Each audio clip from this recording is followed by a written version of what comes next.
why I'm afraid of bald people. You're afraid of bald people because when you were a little kid, you babysat for a family, and the dad yelled at you. Yes. And he was bald, though. I was 14, barely older than the kids I was babysitting. Yeah. So I obviously couldn't drive there.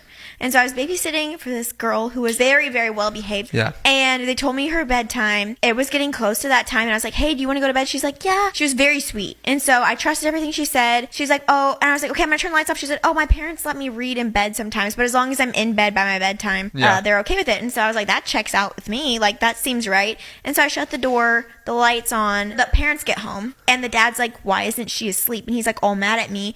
And I'm like, I'm so sorry. And I didn't want to get her in trouble. So I was just getting all flustered, and he was pretty angry, and it scared me. And then the worst part is that obviously I couldn't drive, so he had to drive me home. And it was like probably a 6-minute drive. It's a small town, but it felt like 60 minutes of him yelling at me. And I'm stuck in this tiny car with him, and I was very scared. That was like scarring. I got into my house, I was like sobbing. My dad got on the phone with this guy, and